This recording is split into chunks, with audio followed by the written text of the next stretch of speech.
Hello everyone, welcome to Lifelong Learning in the Arts. I'm Kelly Williams here at the Cleveland Museum of Art. We're very sorry we couldn't broadcast to you from WVIZ today, but we will be broadcasting from WVIZ next Monday. Today we have a special guest who you've met before, named Nina Freedlander Gibans. And we met Nina before when you were working on the Silver Apples in the Moon project, right Nina? Right, the poetry and art.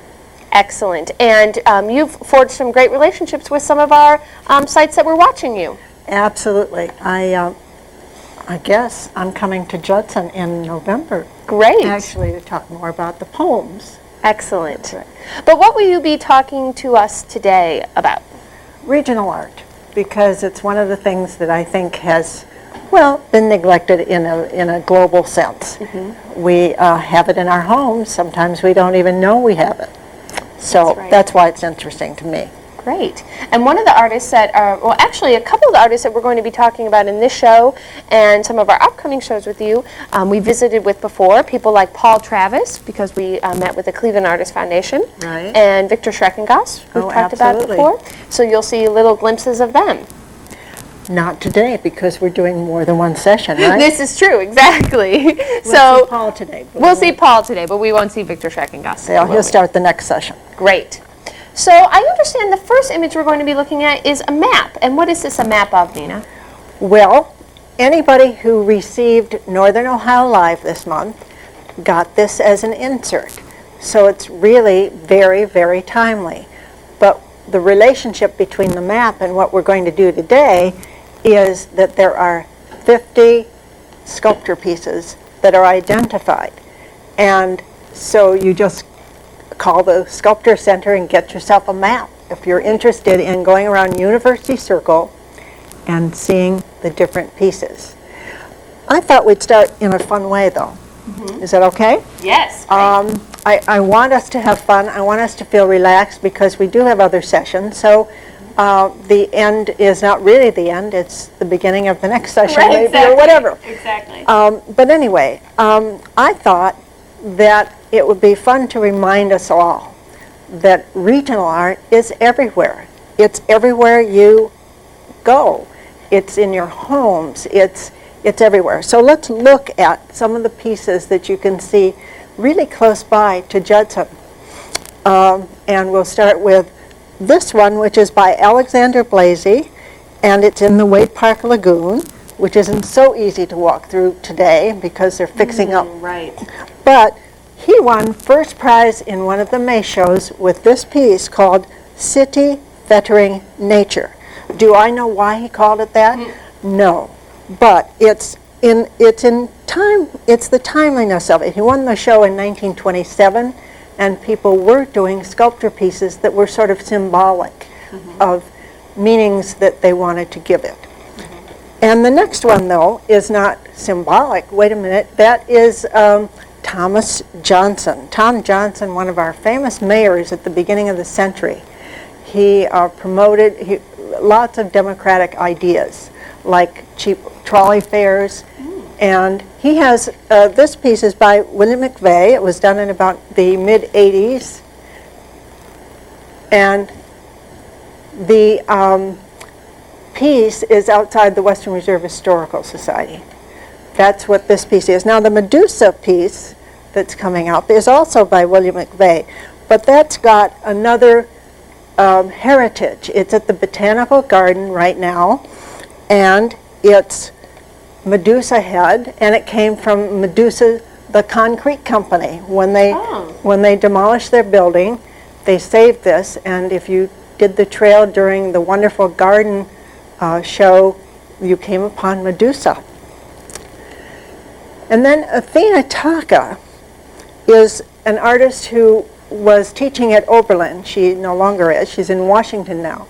But this was one of her first pieces of this kind, and it was on the Huron Road Mall for so long and moved actually to the front of the music building at CSU. So you can see this if you go to those performances at CSU. And anyone who's been to the Justice Center would have seen this particular work by Gene Kangas. He is an artist who works this way with these very thin figures and that's at the Justice Center. This piece by the same artist, Jean Kangas, is down at the State Office Building in the corner as you sort of turn around from Huron to Euclid Avenue. That's where it is, so look for that. Carl Floyd did an interesting piece at the West Side Market and actually called upon people who live in that area, in the neighborhood, to do tiles that are incorporated into the piece. So that's that piece.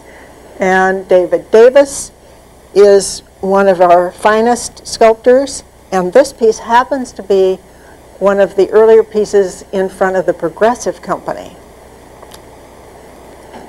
So we can see art where we've just seen it, and the next place that we can see a lot of regional art is the Cleveland Public Library. This piece is at the Cleveland Public Library. It is by William Summer, and it was done during WPA. We'll come back to that later, but it is called The City in 1834. Let's look at that Aura Coltman piece. I think it's 10A first, Dave. This one, great. I love this piece. Well, it's wonderful because it's just been restored, and it actually has 3 parts to it. You can see that it's a triptych. That's what we call a 3-part painting, and it's of scenes of the city and of its industry and of its buildings. And it was just cleaned. It's at the Cleveland Public Library in the Special Collections area. And this piece was done in the 30s? No, yes. The Aura Coltman was done in the 30s. This, again, is part of WPA. Oh, it's amazing. It looks like downtown today, even. Well, it does, yes. Now, the next piece is by Ed Mishkoski. Anyone who remembers the mural on the old Halley building, the now Wyndham building, Ed's piece was there. But this commission was in the mid-70s, and it is sort of right angles to the piece by William Summer. And the Summer piece that we just saw a few minutes ago there has the same colors that Mishkoski tried to emulate when he did it in the 70s. These are 30 years apart. They're more than 30. And he tried to emulate those colors. And since the Summer piece was cleaned, it's even more apparent as to what he did. The next piece. Now this is if we go upstairs into the Cleveland Public Library, right? On the new building. The new building has some remarkable ceilings. And this one is by Mark Howard, Cleo and the Death of Hyacinthus. It's a ceiling based on mythology. And each area that an artist was designated in the new building, and there were 13 artists commissioned, each area was in behalf of that particular subject matter in the library. Right. So this is there. We'll come back to Mark Howard too later. Then we have a piece on one of the branch libraries, Malcolm Brown. Malcolm Brown is we know him as a painter, teacher, watercolorist, and these are tiles related to jazz. And it's at the Martin Luther King branch of the library. I think it's a different branch, Langston Hughes branch. I'm sorry, there are 28 branches. They're hard to keep apart, definitely. This is right as you go in the door. You can't miss it, and it's just wonderful. And it's a mural made out of ceramic tiles, is that right? That's right. Great. So that's on public walls. So public walls also extend to the murals that you may see by Michelangelo Lovelace, and they're always scenes of the city. Michelangelo paints on warehouses, on garages. He has a mural at the Huron Road Hospital, actually. Yeah, great mural. And so he does this, and it's a scene that reminds you of where you are, first of all, with a touch of social commentary. Right. Usually. And didn't he grow up in Cleveland? He did. Painting some of his scenes from his childhood? That's right, and from his neighborhood.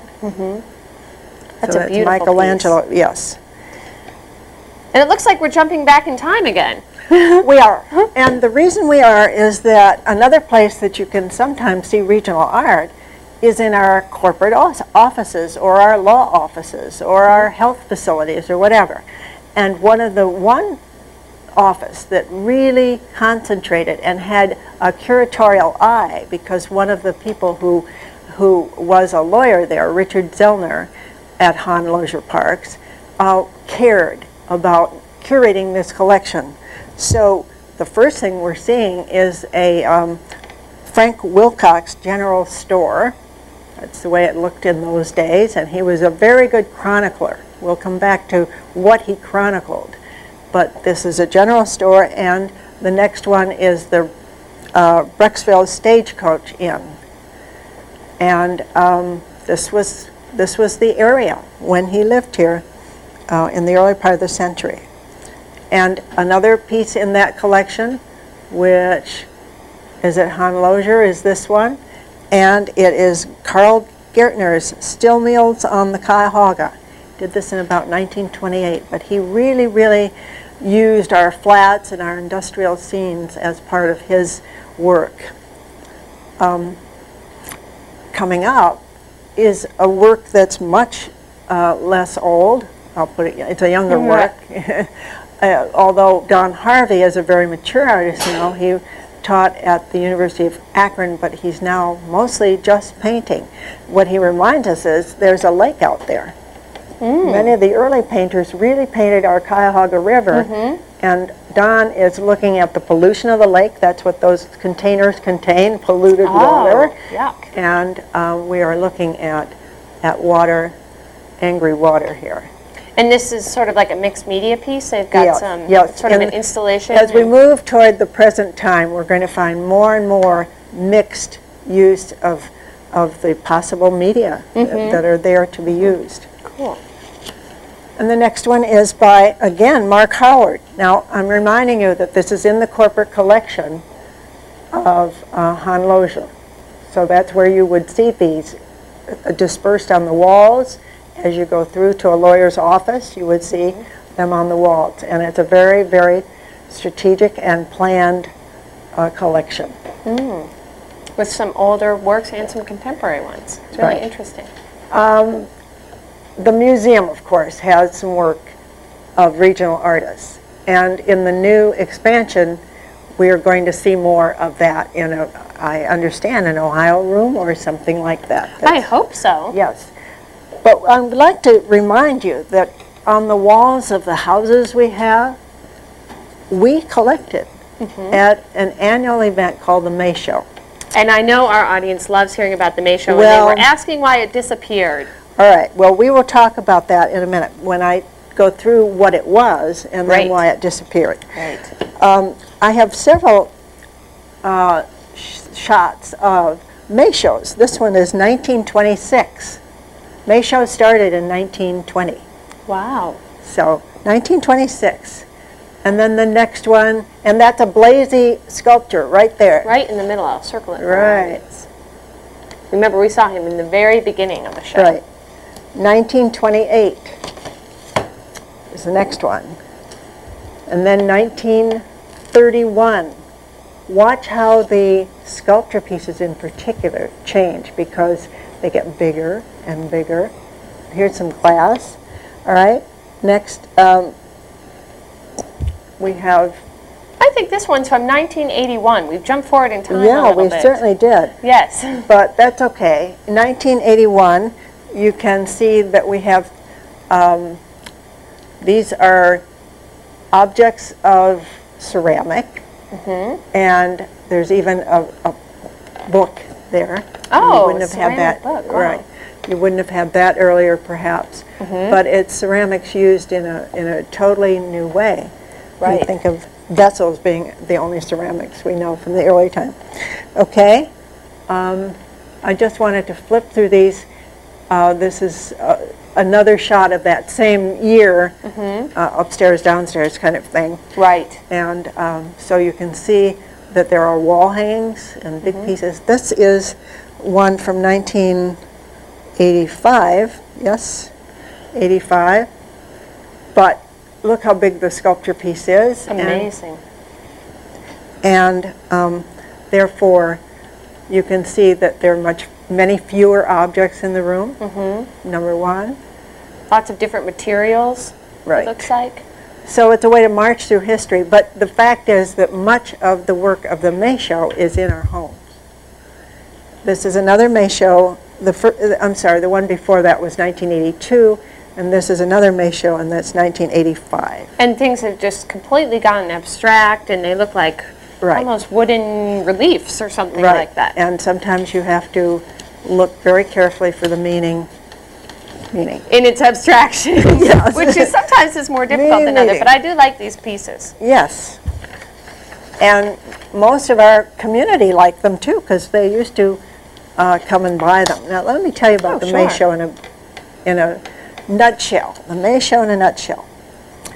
The gentleman who ran the May Show at first and then became the director of the museum was the steward of an annual show that in the first part of the century, when the artists formed their own supporting groups and grew, the Cleveland Art Association, now the Cleveland Art Association still exists. Yes, it at does. the Cleveland Institute of Art. I have a piece in that group. Wonderful. And they were the group that made a proposal to the Cleveland Museum of Art in 1915 for an annual, broad-based, across the spectrum of fine and applied arts exhibit that became the Cleveland Exposition of Arts and Craftsmen in 1919, which became the model for the May shows, and that lasted till 1990.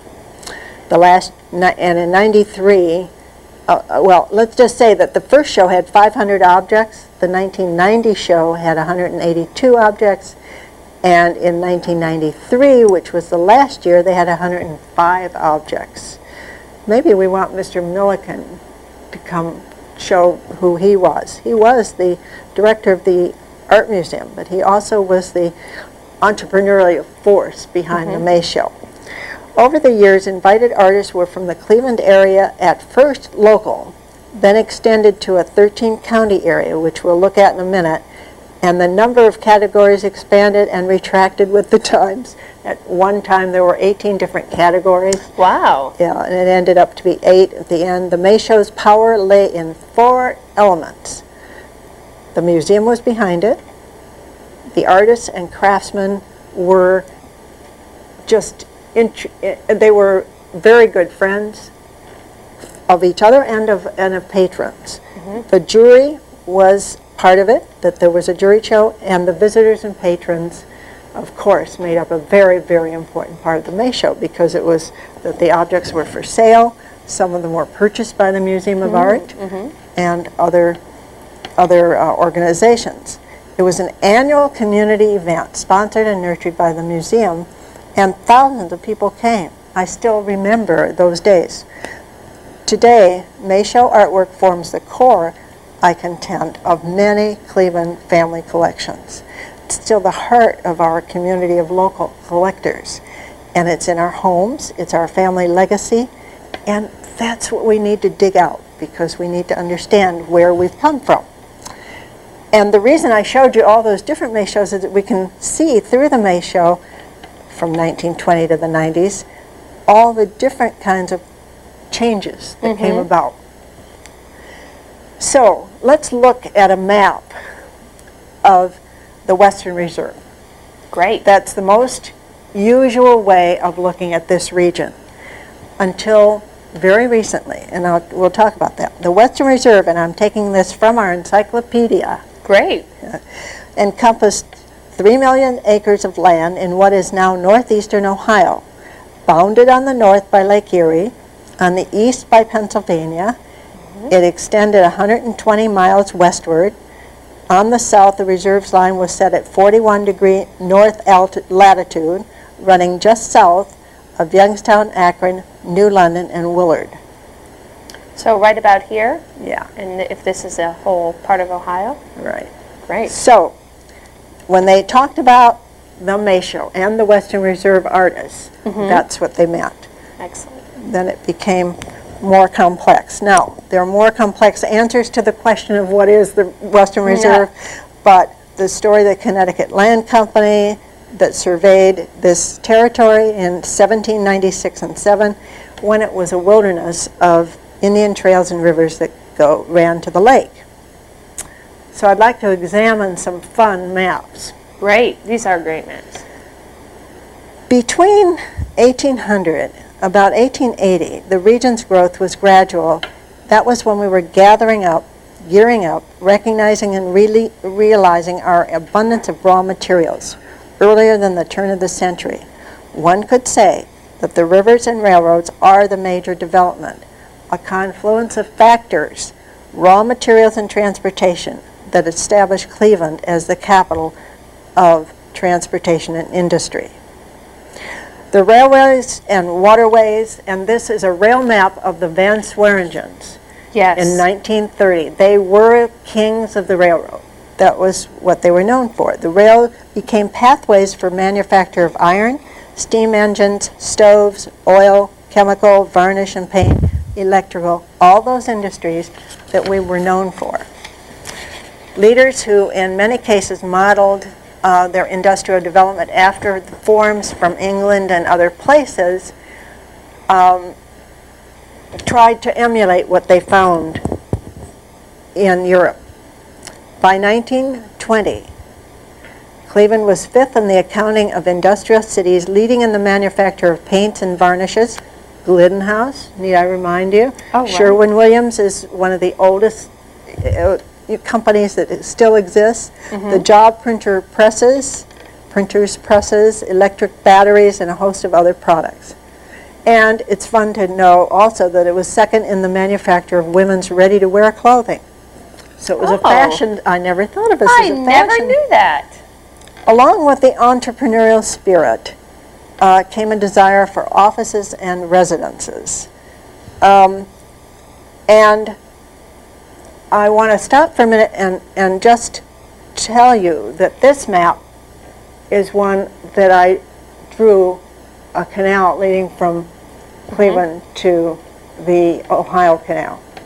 Because the other transportation route that is much touted today, where we want to develop our heritage, is this one that is north and south.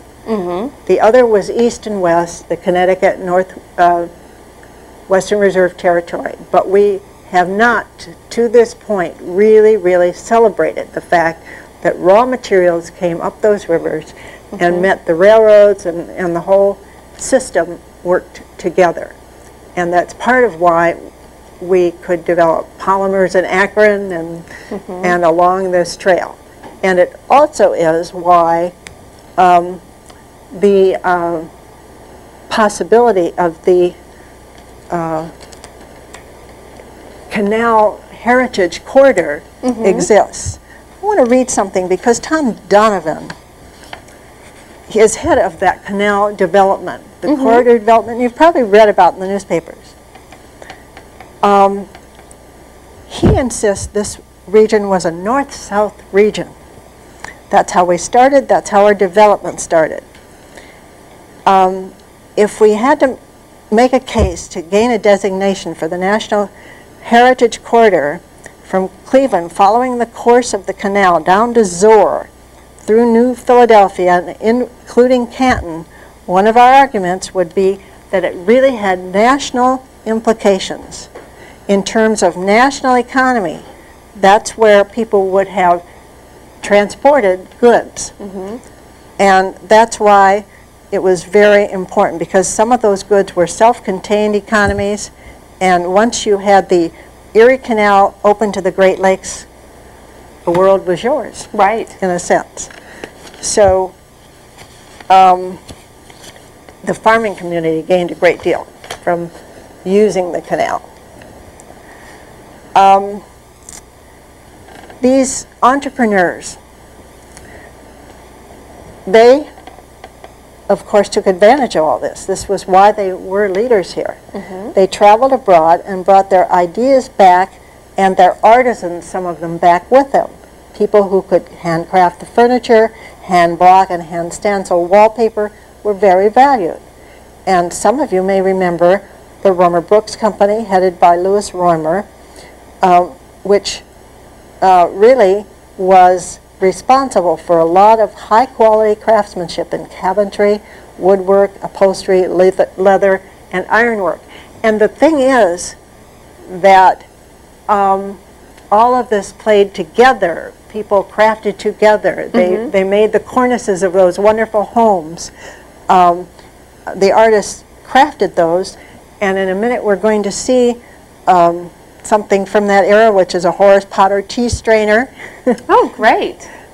And let's see if we can bring that up. This is so beautiful. So this is elegant living. Just remind yourself that, and the next piece is a rose ironwork piece, a grill that is just wonderful. Think in terms, let's think in terms of the designs on the elevators at Severance Hall. Right. The elevators at Higby's Halley's. The silver grill in its restoration is a wonderful example of Louis Roymer furniture from Roymer Brooks. Okay. So we see some of those things still in these wonderful homes in Lakewood, Cleveland Heights, Shaker Heights, all of those places that the leaders who wanted these commissioned from the artists lived, where they lived. Okay, so let's talk about some of the artists. Near the end of the century, professional artists from the region trained in Central Europe. They brought back ideas. There was even an exhibit as early as 1878 attended by 40,000 people. That's Wow. right here in this area. By the turn of the century, or very soon after, there was an art club called the Old Bohemians, a school of art, an academy of art, a photography club, a watercolor society, a women's art club, a major gallery, and 3 summer schools of art where artists could get together and work informally. As they're established in the first part of the century, institutions like the Cleveland Museum of Art implemented programs that all enhance that picture. And then we have places like the Playhouse in Caramoo and Lofkoff's Bookstore and Corner and Wood, Roymer Brooks, Taylor, Gage, and other galleries that came about in that first quarter of this century. Artists made a living mostly in the commercial art world, in printing, lithography, engraving, pottery, metal craft, ironworks, handmade furniture, and we have the first chair-making firm here in 1801. So we didn't just start when I'm talking. We started before that. Photography and wallpaper design. Some of the stencils of wallpapers were done by the very artists we're going to talk about. And one of the real characteristics is that the coming together of arts and crafts occurred as they interrelated and held dual roles. They'd be commercial, they'd be art teachers at the Cleveland Institute of Art, which was the Cleveland School in those days, and they would also work on public buildings. They did all of those things together with architects. So it had that special feel. And as I said before, the May Show was one of those gravitating forces that pulled artist patrons and the community together. And the director of the museum knew many of all those people. He'd take someone aside and say, you really ought to have someone's work. Oh. Yeah, he did do that. We don't do that today. All right, who were some of the artists? And we're going to talk about some of the artists, and maybe we can list some of the artists that we're going to be looking at a little bit later in the program and also in our upcoming programs as you tell us about their lives and what they did. Right. We're going to see some of these again, or some of these artists, but I'm just going to do an alphabetical sort of thing. George Adamite is going to come up, and Otto Bacher. This is a portrait of his wife, a wonderful painting that the museum owns. August Bealey, a name that is beloved. This is Elmer Brown. This is called Gandy is this Gandy Dancers? Yes, this is a great one. And the City Club mural is Elmer Brown, if you go to the City Club. Then there was Charles Birchfield, who we're going to meet again, and he's terrific, of course. And the next one is Clarence Carter. Clarence Carter Look at that sky. Look at his concern for light. It looks just like Cleveland. We Yes, were talking about it that does, when we were it looking does. at that image. Nice and dark. Right. And the next one is a little pot done by the Cowan Pottery, well, it was a studio. Yeah, where Victor Schreckengoss. Right, and a lot of people went there. And we'll be talking about that next session, but the top, we think maybe the top was made by Horace Potter. Oh. That's what makes this significant. So these are some of the artists that we're going to be looking at. This is Claire, how do you say her name? Clara Dykey. Clara Dykey. She's a Who beautiful loved painter. structure. She loved structure, and she was smitten later by Cubism. She worked with Hans Hofmann. But then some of you maybe have seen Edris Eckhart's work coming up. Wonderful. Is this a glass piece? This is glass. She did Wow. her experiments in glass, and she was just one of the people that went way out at a time when, you know, when folks weren't working that way in glass at all. The next one is Carl Gertner. This is Storm Bend, and this is a wonderful painting that won a 1950 May show, I think. Oh, beautiful. Yeah. And here's The Marketplace by Frederick Gottwald. We'll look at that in another moment. And a wonderful Henry Keller coming up of the city. I love that. And then we have Grace Kelly, Summer Day by Grace Kelly, who was another person. So we'll put these all in context in a minute. I just want you to have a feel. A teaser. A teaser. This is Huey Lee Smith. I think he just died last year, but notice his different palette. And this is Charles Sallee. Charles is still here. He's in his 90s. He was one of the first African-American graduates of the Institute of Art. Oh, wonderful. Yeah. And the everyone Jazz will Bowl. recognize this. Everybody knows this. The Jazz Bowl, the famous Schreckengoss Jazz Bowl. And then one of my favorite, this is Box Chord by William Summer. And I actually stood by this painting with his grandson and talked about the house. I love this painting. Next one is Paul Travis, and this is Adam and Eve. I think they're listening to radios. Yes. Which yeah, is- we looked at that one with the Cleveland Artists Foundation. Right, and it's lots of fun that Paul is having with us with this very cubist-like painting. Okay. This is Wilcox, Frank Wilcox, whose detailed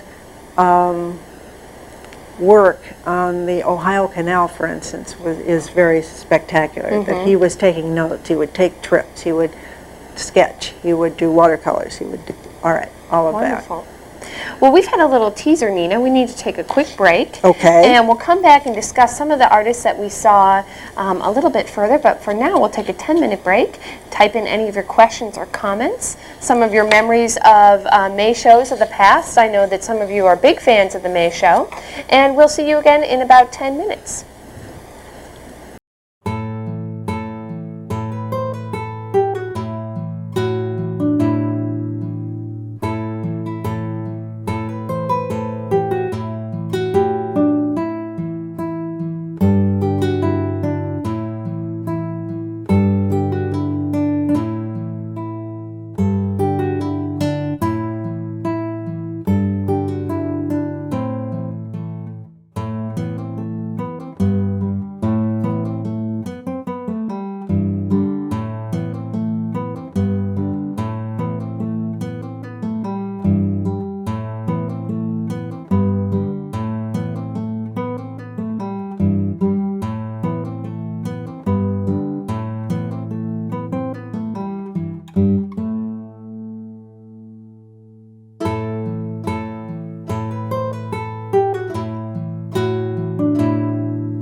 Welcome back to Lifelong Learning in the Arts. Again, I'm Kelly Williams here at the Cleveland Museum of Art with our special guest Nina Gibans, who is discussing regional art with us today. And we had a great talk before about some of our most well-known and some of our most incredible regional artists, and a little bit about the May Show as well. And Nina, we've gotten some wonderful questions, so we're just going to fire away at them, okay? We will. Great. A couple of questions that we got from Babs and McGregor, and also from June at Judson. They would like to know, why did the May Show stop? A question we hear a lot. We do hear it a lot. And during a series of discussions on radio, that question probably was tops. Oh, I'm not surprised. So I think when I said earlier that the core of community collecting is centralized around the May Show for so long, it is our heart. And so it's hard for us to understand why it doesn't exist today.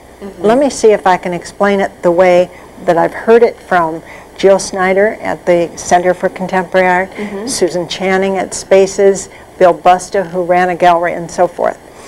The reason is partially because that type of show went out of style. And artists today would much prefer to have their art shown in more numbers. In other words, to have a retrospective or have some real focus on their work. And that's how artists see exhibiting. Secondly, it is true that the museum staff was very busy for a long period of time for each preparation of the May Show. Right. And so it was at times overwhelming.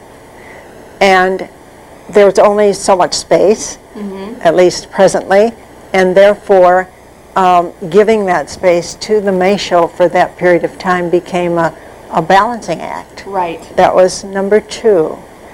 But I think the main one is the first one.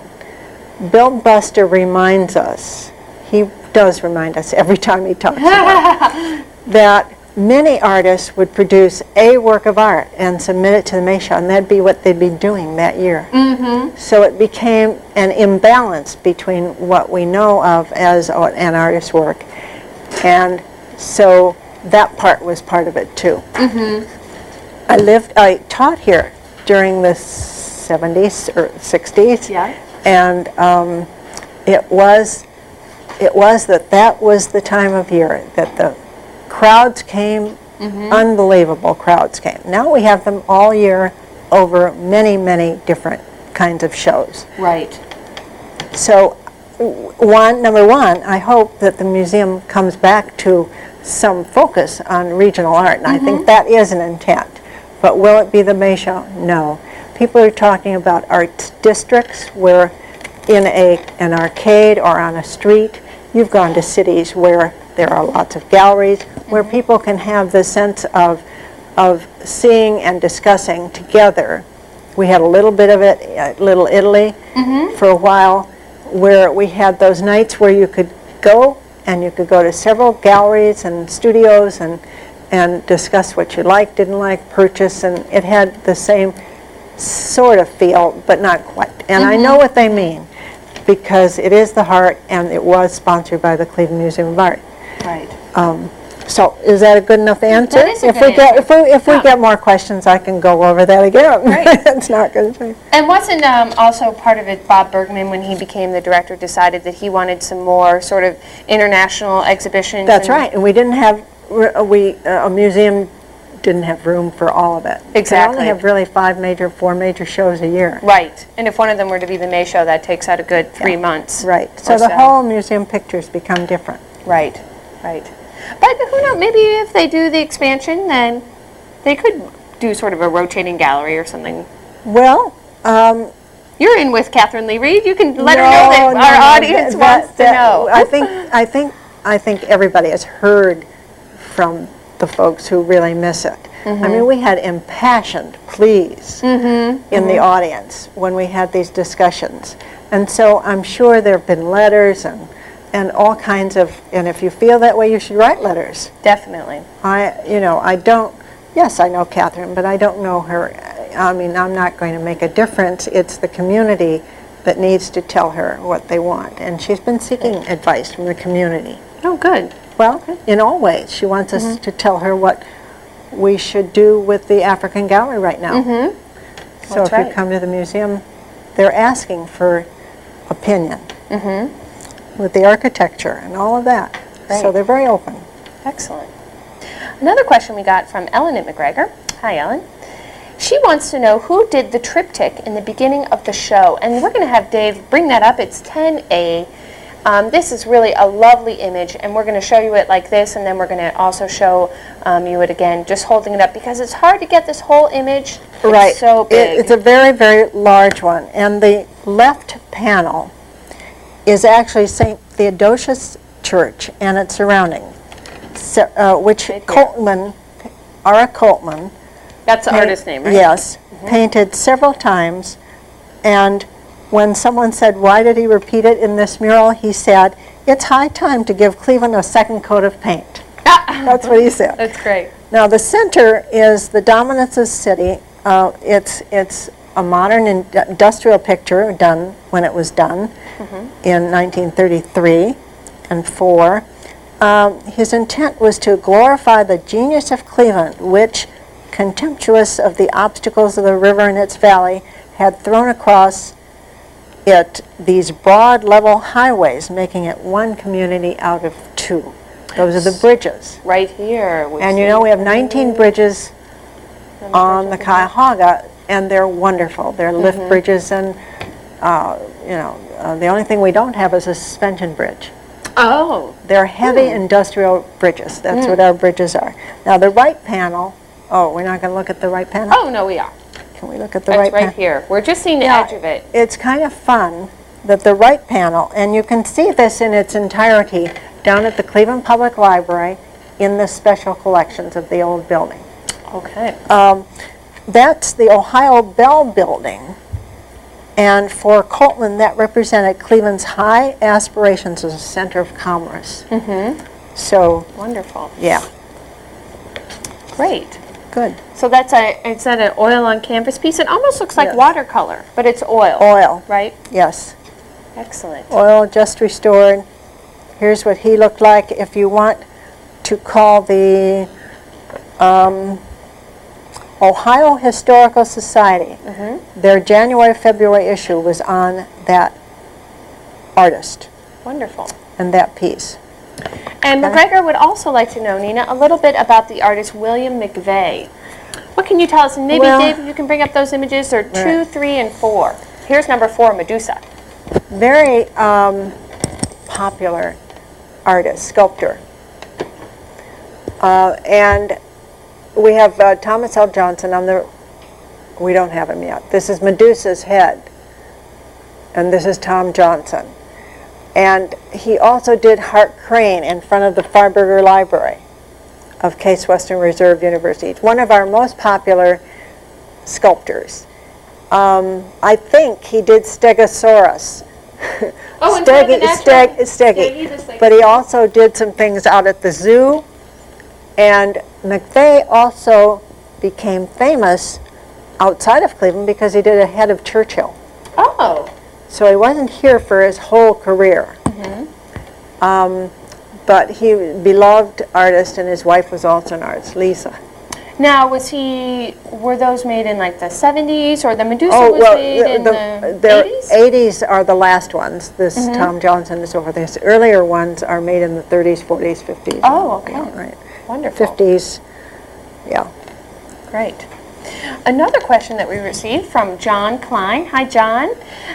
He would like to know a little bit more, and we're not going to discuss this so much today, but he saw a glass piece that interested him. In the beginning, it's 36J, and this is a more contemporary piece. And Edris Eckhart Yes. was one of a rare artists.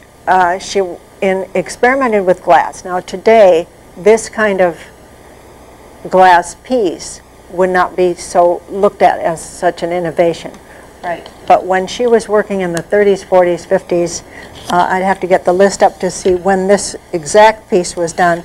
She was experimenting, and she took the lead she was not the follower in what you could do and maintain in glass. She was a wonderful woman, and I think she just died a couple of years ago.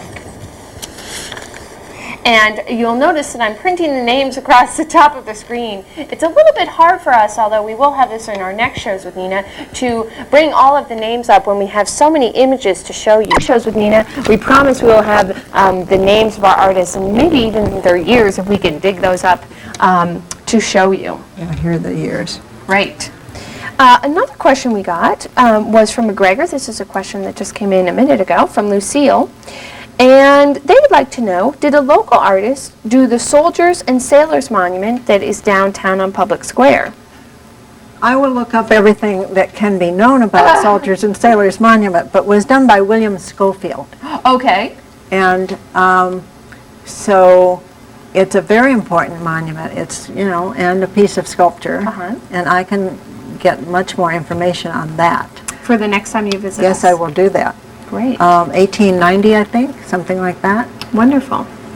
Now, Nina, we just have a few minutes left, so could you tell us in a minute or two some of the things that we'll be looking at the next time we visit, which will be at the end of August, and we'll be continuing with our look at regional artists. And are we going to go in sort of a chronological order? Yes, I'm going to start with chronology then, with a painting actually of Cleveland Public Square. It makes me feel very good. Let's do a glimpse of that. All right, as a teaser. Yeah, let's do it.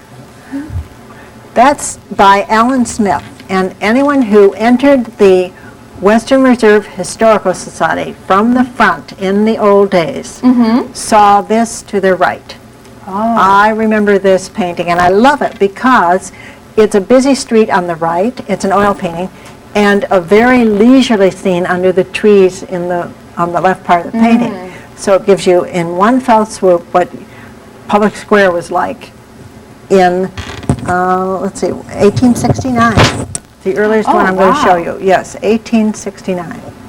So I will do much more talking about individual paintings and painters, and go back to some of the images that you've seen today, because that's our history.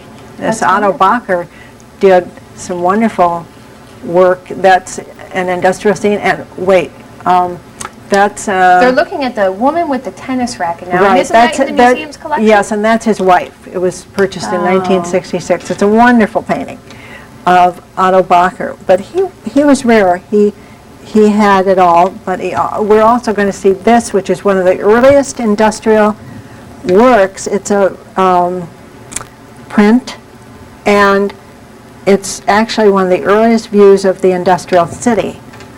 I don't have a date right here on this page. The other is Ella's Hotel. One place it's Ella's and one place it's Elsa's. So we leave it to you to figure out. Yeah, you can name it yourself. But that's the Richfield Inn. Right up here. Yeah, and that today is a restaurant.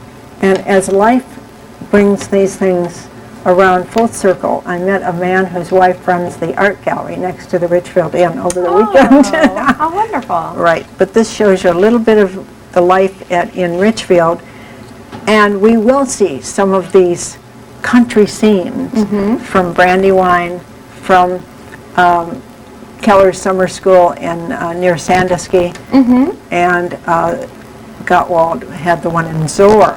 We had summer schools all around us where the artists actually biked to get there. Neat. Yeah. So some of the scenes we're going to be looking at in the next few shows are a little bit more rural. They're a little bit older. And then we'll sort of move into present day, and we'll be looking at some more glass. We're getting closer and closer to the present day, but we won't get there very fast. Right. Maybe on our 11th or 12th show we'll be getting there. Because there are so many local artists we can look at, and so many things we can share about their lives. And there's some we know a lot about, like Victor Schreckengoss, but there's many that we don't know much about at all. Right. And I invite you, though, to think about ones that you want specifically, because we can even insert them if you aren't getting them. Right, if you think of any specific artists. Guess everything that's in your mind. Yeah. So let us know if there are any specific artists that you know of that you would like to see discuss, any ones that maybe you have heard about, ones that you had met if you had grown up in Cleveland. But of course we'll be discussing some of the great artists that we sort of flipped through today to tease everybody for our next show, which will be in August. And until then, I'd like to thank you so much for coming, Nina. Oh, I love doing it. I do. Great. And thank you all for watching. We hope you're having a wonderful day and a wonderful summer and a great 4th of July. We'll see you on Wednesday. Thank you for the very good question. Yes, excellent questions. We were more than pleased because we have lots of great questions today when we don't always get that on a Monday. So thank you very much, and we look forward to tuning in with Nina again. We'll see you on Wednesday for our Into the Light show. This is going to be sort of an interesting one because it's looking at the show that we have here at the museum right now from the Whitney Museum in New York. And it's a contemporary show, and it has projected images in it. And we'll be very interested to hear what you think about this show. Until then, have a wonderful day, and we'll see you on Wednesday. Bye!